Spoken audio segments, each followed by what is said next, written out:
থেকে বাঙালি হওয়ার কথা ভাবলাম এবং বাঙালি জাতীয়তাবাদী চেতনায় উদ্বুদ্ধ হলাম, তখন কিন্তু থেকেই আমাদের কাছে ধর্ম ছিল আমাদের যার যার পবিত্র ব্যক্তিগত বিশ্বাস, কিন্তু আমাদের প্রথম ও প্রধান পরিচয় ছিল আমরা বাঙালি। এই বাঙালির যে বাঙালিত্ব, এই বাঙালিত্ববোধের মধ্য দিয়ে আমরা পাকিস্তান আমলের পূর্ব বাংলায় হিন্দু মুসলমান আমরা যে সৌহার্দ্য সম্প্রীতি দেখেছি, আজকে স্বাধীনতার পরে 50 বছর পরে এসে আজকে আমাদের আলোচনার বিষয়বস্তু হলো এই সৌহার্দ্য আর সম্প্রীতিটি ফিরে আসবে কি করে এবং সংখ্যালঘুদের রক্ষা ও অধিকারে নিশ্চিত করার জন্য মাইনরিটি রাইটস কমিশনের প্রয়োজন আছে কি না। মুক্তিযুদ্ধের একটি পোস্টার আমাদের কাছে মনে আছে, কাজলদাও বলেছে, বাংলার হিন্দু, বাংলার বৌদ্ধ, বাংলার খ্রিস্টান, বাংলার মুসলমান, আমরা সবাই বাঙালি। স্বাধীনতার 50 বছর পরে এসে আমরা যে সংবিধানের কথা বলছি, এই সংবিধানে তো জিন্নাহ সাহেব আছে,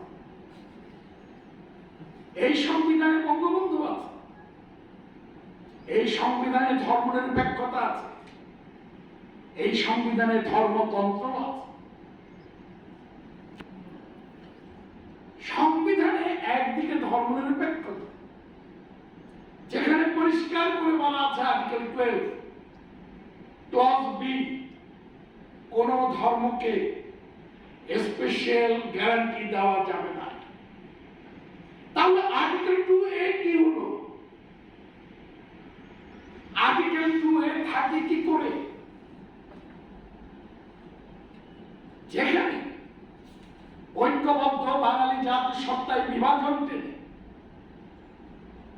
বাঙালিদের হিন্দু, মুসলমান, বৌদ্ধ, খ্রিস্টানে ভাগ করা হয়েছে। এটি সংবিধান করেছে। এই সংবিধান বাংলাদেশের সাম্প্রদায়িকতা উত্থানের মূল উৎস বলে একজন আইনজীবী হিসাবে আমি মনে করি। আমি একজন মুক্তিযোদ্ধা। আমি যদি জানতাম কোন একদিন বাংলাদেশের রাষ্ট্রধর্ম হবে ইসলাম, কি কারণে আমি 71-এ মুক্তিযুদ্ধে যাব, সেদিন 1 কোটি লোক উদ্বাস্ত হয়েছিল ভারতে, 90 লক্ষ ছিল হিন্দু সম্প্রদায়। কি কারণে তারা শরণার্থী হল? কি কারণে পাকিস্তান সরকার, পাকিস্তান আর্মি চাপ 5টি নির্দেশনা ছিল অপারেশন সার্চলাইটে, তার একটি ছিল ক্রাশ হিন্দুস, হিন্দুদের নির্মূল ও নিশ্চিহ্ন। এই হিন্দুদের নির্মূল ও নিশ্চিহ্ন করার কথা বলে বাংলাদেশের এমন কোন হিন্দু এলাকা ছিল না যেখানে গণহত্যা হয় নাই, যেখানে গণধর্মান্তর করা হয়, যেখানে নির্বিবাদে ধ্বংসলীলা চালানো হয়নি। আমার পাশে বসে আছে আরমা দত্ত এমপি, যার ঠাকুরদা 1948 সালে সর্বপ্রথম পাকিস্তান গণপরিষদ, পাকিস্তানের প্রধানমন্ত্রী লিয়াকত আলী খানের সামনে বাংলা ভাষাকে অন্যতম রাষ্ট্রভাষা করার দাবি উত্থাপন করলেন। কি কারণে তাকে বা কি কারণে তিনি কয়েক টুকরা হয়ে মাটির নিচে যেতে হয়েছে 1971-এর 25শে মার্চের পর? কেন আত্মত্যাগটি হল? আমি পরিষ্কার করে এই কথাটি বলবো, আমি মুক্তিযোদ্ধা ছিলাম। বঙ্গবন্ধু বলেছিলেন এবারের সংগ্রাম স্বাধীনতার সংগ্রাম, এবারের সংগ্রাম মুক্তির সংগ্রাম। রক্তের মধ্য দিয়ে আমরা স্বাধীনতা অর্জন করেছি। এই রক্তের সাথে হিন্দু, মুসলমান, বৌদ্ধ, খ্রিস্টান, আদিবাসী প্রত্যেকের রক্ত আছে। আমার পতাকার যে রক্ত, এই রক্ত সকল বাঙালির রক্ত। এই রক্তের মধ্য দিয়ে আমার যে জাতীয় পতাকা, আজকে সংবিধান বলছে ঐক্যবদ্ধ বাঙালি জাতিসত্তা হারিয়ে গেছে সংবিধান থেকে। সেখানে এসছে হিন্দু, মুসলমান, বৌদ্ধ, খ্রিস্টান। আবার রাষ্ট্রধর্ম কোনটা? সংখ্যাগুরু যারা, তাদের ধর্মটা রাষ্ট্রধর্ম। তা আমার ধর্মটা গেল কই?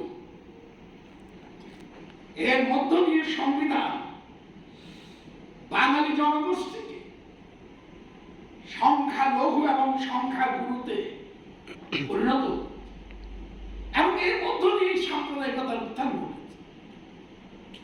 আমরা পরিষ্কার করে বলতে চাই, পাকিস্তান তার সংবিধানের মধ্য দিয়ে রাষ্ট্রীয় সংখ্যালঘুতে পরিণত করার চেষ্টা করেছে।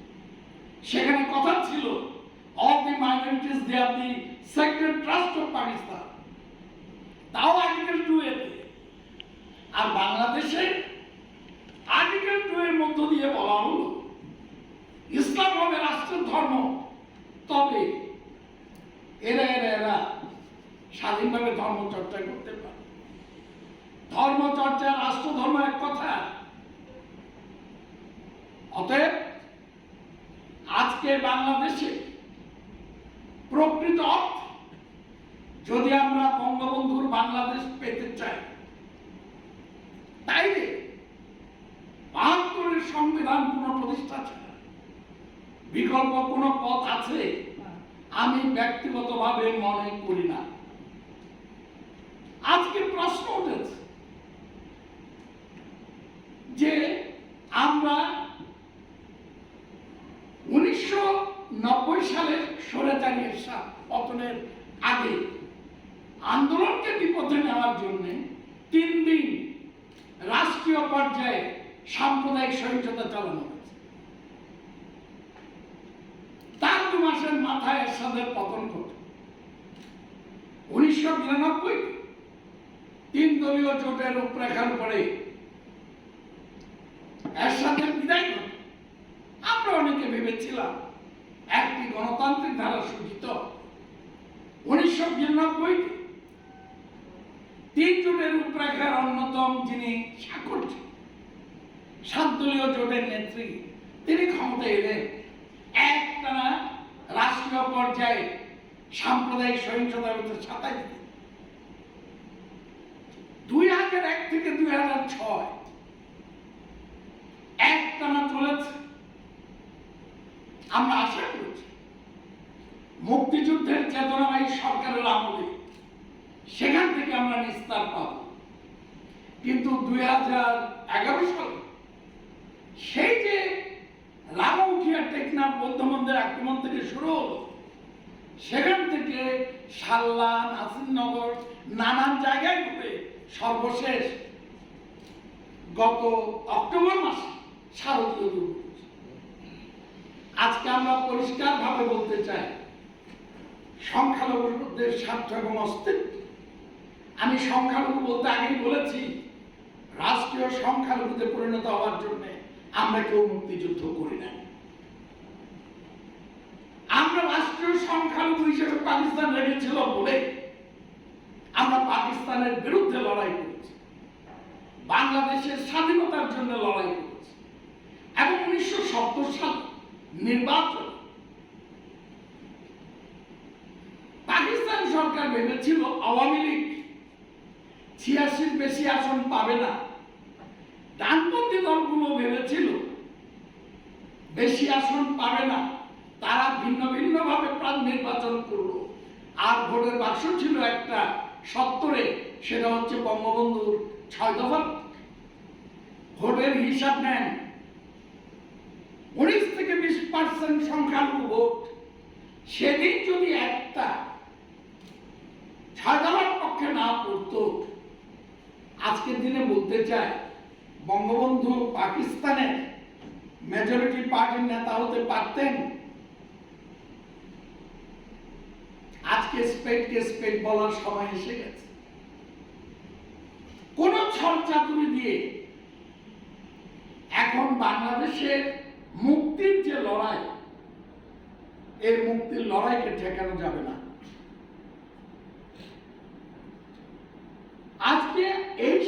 আজকে সংখ্যালঘুদের স্বার্থ অস্তিত্ব বিপন্ন হয়েছে। 1947 সালে এই পূর্ব পাকিস্তানে আমরা ছিলাম সমগ্র জনগোষ্ঠীর 29.7%। 1970 সালের নির্বাচন এই জনগোষ্ঠী নেমে এলো 19 থেকে 20 ভাগে, 19 to 20%। 2011 সালে পপুলেশন স্ট্যাটিস্টিক্স বলছে এটা নেমে এসছে 9.7%। আমরা যখন বললাম যে হারিয়ে যাচ্ছি, তখন বাংলাদেশ এই পপুলেশন স্ট্যাটিস্টিক্যাল ব্যুরো বলল যে বিগত 10 বছরে সংখ্যালঘু জনগোষ্ঠী 2% বেড়েছে, অর্থাৎ এই দশকে, অর্থাৎ গেলে আগে গেছে, পরে যায় নাই, কথাটা মূলত এই। তাও যদি ধরি তাহলে হয় 11.7। প্রশ্ন রাখতে চাই 19 to 20% স্বাধীন বাংলাদেশে আজকে 9% মিসিং হয়ে গেল কেন? আমার এখনো মনে আছে 1977 সালে জিয়াউর রহমান সাহেব যখন ক্ষমতায় এলেন, তিনি একবার চট্টগ্রামে গিয়েছিলেন। তিনি হিন্দু সম্প্রদায়ের যারা শ্রদ্ধেয় লোক তাদেরকে ডেকেছিলেন। হঠাৎ করে তিনি প্রশ্ন করলেন, আপনারা ভারতমুখী কেন? চট্টগ্রামের একজন নামজাদা আইনজীবী ছিলেন, ওনার নাম ছিল অ্যাডভোকেট শুভেন্দু বিকাশ গুহ। উনি দাঁড়িয়ে বললেন, তখন ওড়িশার PS2 জিয়া তখন বললেন, হুজুর আপনার কথাকে আমি একটু জবাব দিতে পারি? জিয়া সাহেব বললেন দেন। বলো সভয়ে দেবো না নির্ভয়ে দেবো? বলো যে নির্ভয়ে দেন। বলো যে হুজুর 71-এ আপনি ভারতমুখী হয়েছিলেন কেন? That is sense of insecurity. আজকের বাংলাদেশে সংখ্যালঘু জনগোষ্ঠীর হার যে কমে যাচ্ছে, এই ধারা যদি অব্যাহত থাকে, বাংলাদেশ সংখ্যালঘু শূন্য হতে আর কয় বছর এই দেশকে অপেক্ষা করতে হবে? তাহলে পরে কি করা দরকার? যদি সংখ্যালঘু হারিয়ে যায়, বাংলাদেশে বৈচিত্র্যের সংস্কৃতি থাকবে না। যে বাংলাদেশ আমরা 75-এর পরে বাংলাদেশকে পাকিস্তান হতে দেখেছি, সামনে দেখা যাবে বাংলাদেশ হয়ে গেছে তালেবানের আফগানিস্তান। এই বাস্তবতায় দাঁড়িয়ে আজকে আপনাদের আমি বলতে চাই, বাংলাদেশটাকে যদি স্বাধীন সার্বভৌম জায়গাতে রাখতে হয়, বাংলাদেশটাকে যদি গণতান্ত্রিক অসাম্প্রদায়িক আবহাওয়াটা রাখতে হয়, বঙ্গবন্ধুর স্বপ্নের বাংলাদেশটিকে আমাদের যদি রক্ষা করতে হয়, প্রত্যাবর্তন করতে হয়, সংখ্যালঘুদের অস্তিত্ব রক্ষা করে বঙ্গবন্ধুর বাংলাদেশকে আমরা বিপন্নতার হাত থেকে রক্ষা করতে পারব। 2015 সালে সুরঞ্জিত দা তখন জীবিত। তিনি আপনারা জানেন, রাষ্ট্রধর্ম যখন বিল উত্থাপন করা হলো তার আগের 6 মাস, এর আগে জেলা পরিষদ বিল হয়েছিল। এই জেলা পরিষদ বিলের সময় 8 দল 7 দল 5 দলীয় জোট ঐক্যবদ্ধভাবে জেলা পরিষদ বিলের বিরুদ্ধে আন্দোলন করেছে। পার্লামেন্টে জেলা পরিষদ বিল পাস হওয়ার পরেও রাষ্ট্রপতি এরশাদ তাতে সম্মতি দিলেন। আর এর পরবর্তী পর্যায়ে 88 সালের জানুয়ারি মাসে তিনি যখন আত্মশীল পীরের দরগায় গিয়ে বলতে থাকলেন, খোদা চাহে তো আমি বাংলাদেশে রাষ্ট্রধর্ম ইসলাম করব, আমরা সবার কাছে ছুটে গিয়েছিলাম, সব রাজনৈতিক দলের নেতাদের কাছে আমরা ছুটে গিয়েছিলাম, অন্তত জেলা পরিষদ বিলের মতো আপনারাও ঐক্যবদ্ধভাবে উঠে দাঁড়ান। না, কেউ আসে নাই। কেন আসে নাই? আজকে তো অ্যাকশন নাই, কেউ নাই। পঞ্চদশ সংশোধনী দিয়ে আমরা 72-এর বেশ কিছু নিয়ে এলাম, কিন্তু জিয়া এবং এরশাদের প্রেতাত্মা থেকে সংবিধানকে আমরা মুক্ত করতে পারলাম না কেন? দি ভেরি মাইন্ডসেট, এই যে সংবিধানের মাইন্ডসেট, এই যে রাষ্ট্রের মাইন্ডসেট, এই মাইন্ডসেটের কারণেই সাম্প্রদায়িকতা তৃণমূলে গেছে, সংখ্যালঘুদের উপর হামলা করছে, দায় মুক্তির সংস্কৃতি আছে, এবং মাওলানা মুমিনুল হক বঙ্গবন্ধুর ভাস্কর্য ভেঙে ফেলা তারা আস্ফালন চালায়। All these are the facts. হেফাজতের প্রেসক্রিপশনে আমরা 21 কোটি টাকা নষ্ট করে দিয়ে পাঠ্যপুস্তককে পরিবর্তন করি।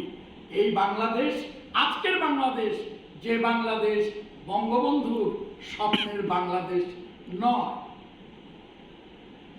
বাস্তবতাটা বুঝতে হবে। আজকে আমরা রাষ্ট্রীয় সংখ্যালঘু হিসেবে না, জনগণনার অংশ হিসেবে আজকে বাংলাদেশের আমরা সংখ্যালঘু বলছি না, আমরা সংখ্যালঘু মিনস ধর্মীয় এবং জাতিগত সংখ্যালঘু। International covenant on civic and political rights of the religious and ethnic minorities, আন্তর্জাতিক কোভেনেন্ট জাতিসংঘে বাংলাদেশ তাতে সই করেছে। আমরা তার ভিত্তিতে বলতে চাই, পলিটিক্যাল এবং সিভিক রাইটসে এই যে আন্তর্জাতিক সনদ, তারই আলোকে আমরা এই মাইনরিটি রাইটস কমিশন চাই। আমরা মাইনরিটি রাইটস এনশিওর করতে চাই। ভিত্তিটাই ভারতবর্ষে, সেখানে মাইনরিটি থাকে কেমনে, এবং মাইনরিটি সেখানে কিন্তু মাইনরিটি রাইট কমিশন হয়েছে যখন ভারতের প্রধানমন্ত্রী মিসেস গান্ধী, তারও আগে। অতএব যারা বলে বাংলাদেশে কোনো আদিবাসী নাই, তারাই বলে বাংলাদেশে কোনো সংখ্যালঘু, but it is a first. বাংলাদেশে আদিবাসীও আছে, বাংলাদেশে সংখ্যালঘুও আছে। প্রশ্ন হচ্ছে নিউমারিক্যাল। আমি আপনাদের কাছে আমি আর বিশেষ কিছুই বলবো না। আমার ভাই ব্যারিস্টার তাপস বল, আমরা একটা রূপরেখা তৈরি করছি। আপনারা জানেন 2015 সালে বাংলাদেশ হিন্দু বৌদ্ধ খ্রিস্টান ঐক্য পরিষদ সর্বার্দি উদ্যানে তারা প্রথম একটি মহাসমাবেশ করেছে। সেখানে 7 দফা দাবি নিয়ে আসে। এই 7 দফা দাবি, অনেকগুলো দাবির মধ্যে 7 দফা দাবিতে ক খ ইত্যাদি আছে। তার মধ্যে ছিল এই মাইনরিটি রাইটস কমিশন এবং মাইনরিটি প্রোটেকশন অ্যাক্ট, এই দুটো আইন করার জন্য। 2018 সালের নির্বাচনের আগে আবার আমরা গেলাম সরোয়ার্দিতে। সব রাজনৈতিক দলগুলোর কাছে আমরা বললাম, আপনারা আপনাদের নির্বাচনী ইশতেহারে আপনারা এই দাবিগুলো সন্নিবেশিত করেন। তাতে কি?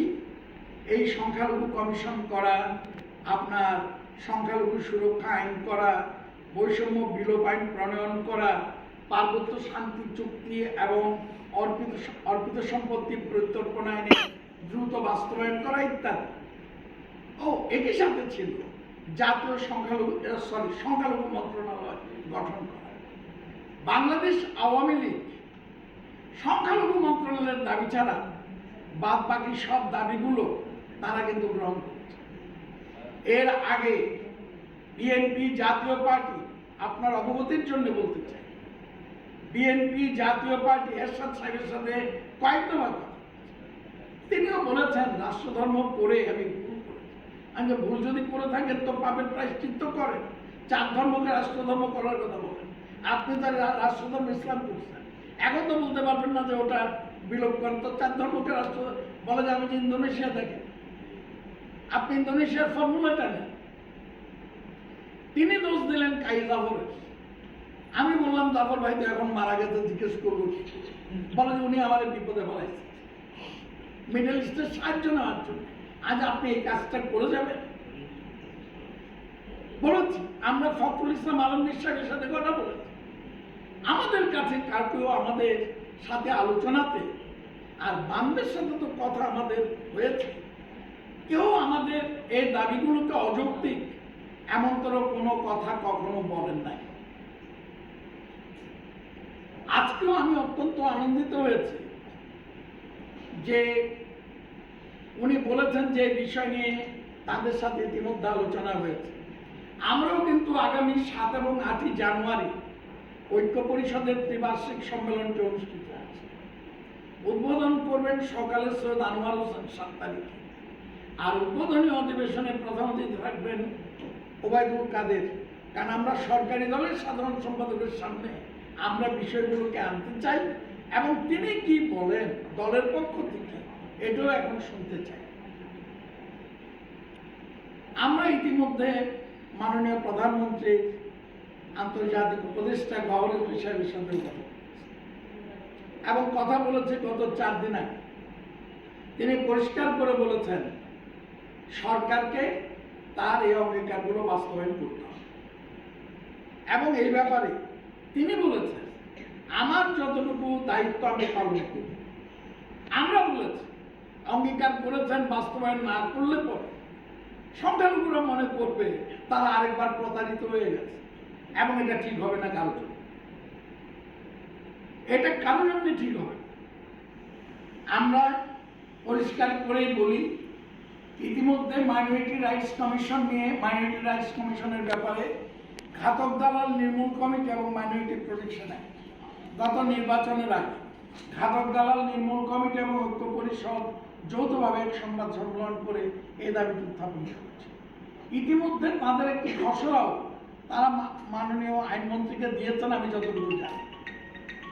আর আমি পরিষ্কারভাবে শুধু এটুকুই বলবো যে আপনারা যারা আজকের এটাকে এই আলোচনা সভার যে আয়োজন করেছেন তাদেরকে আমি বলবো বাংলাদেশ হিন্দু বৌদ্ধ খ্রিস্টান ঐক্য পরিষদের যুব সংগঠন হলো বাংলাদেশ যুব ঐক্য পরিষদ।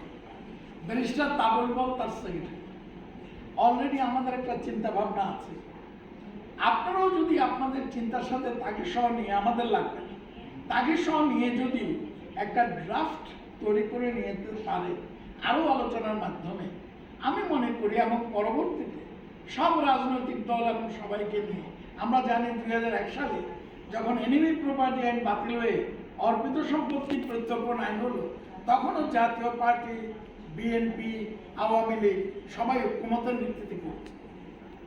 আমরা শুধু আপনাদের একটুই বলি যে আমি একটু সময় হয়তো নিয়েছি, সময় নিতে গিয়ে শুধু এটুকুই বলবো আমরা সম্মেলনে তুলছি আগামী জানুয়ারি মাসের 15 তারিখের মধ্যে আমরা প্রায় 2 লক্ষ 2.5 লক্ষ স্বাক্ষর সম্বলিত গণস্বাক্ষর নিয়ে আমরা মাননীয় প্রধানমন্ত্রীর কাছে হস্তান্তর করব এবং আগামী ফেব্রুয়ারি মাসে তারিখ যদি পরিবর্তন না হয় কোনো কারণে তাহলে আগামী 25 এবং 26শে ফেব্রুয়ারি বাংলাদেশের প্রত্যন্ত অঞ্চল থেকে এই দাবি সহ অন্যান্য দাবি যেখানে সরকার অঙ্গীকার করেছে সরকারি দল তার জন্য আমরা রোড মার্চ করে উইল প্রসিড টুয়ার্ডস ঢাকা এবং এখান থেকে আমরা পদযাত্রা সহকারে মাননীয় প্রধানমন্ত্রীর কার্যালয়ের দিকে যেতে চাই। আমি শুধু এইটুকুই বলি যে আপনাদের উদ্যোগের সাথে আমি এটুকু বলার কারণ হলো আপনারা যে উদ্যোগটা নিয়েছেন এই উদ্যোগের সাথে আমরা পরিপূর্ণভাবেই আছি এবং আমরা এটুকু মনে করি ইতিমধ্যে আমাদের এই দাবিগুলোকে সমর্থন করে আমাদের সুলতানা কামালরা তারাও কিন্তু প্রায় 20,000 থেকে 30,000 সিগনেচার তারাও কালেক্ট করেছেন যেটা তারা মাননীয় প্রধানমন্ত্রীর কাছে দেবেন। অতএব আমি বলতে চাই আমাদের এই কার্যক্রমের মধ্য দিয়ে অন্তত সংখ্যালঘু জনগোষ্ঠী আশায় যাতে মুখ বেঁধে দাঁড়াতে পারে। আমি ধর্মীয় এবং জাতিগত আজকে প্লেনের অবস্থা যা হিটের অবস্থাও তা যখন সন্তুলার মা বলেন যে আমি তো বড় বিশ্বাস করে অস্ত্রগুলো দিয়েছিলাম, কি হলো আমরা তো প্রতারিত হয়ে গেছি, কাউকে তো আর বিশ্বাস করতে পারছি না। অন্তত এই কথাটা যাতে ভবিষ্যতে আমাদের বলতে না। আমি আবারও বলতে চাই দেশের স্বাধীনতা গণতন্ত্র এটা কখনো বিপর্যয়ের মুখে পড়ুক আমরা কেউ চাইতে পারি না। যারা দেশপ্রেমিক জনগণ আমরা যারা আছি, আরেকটা জিনিস মনে করতে হবে, ৭১-এও আমাদের মধ্যে কোনো রাজাকার ছিল না, আজকে এমন কেউ নাই যারা স্বাধীনতা ও সার্বভৌমত্বের বিরুদ্ধাচরণ। আপনাদের সবাইকে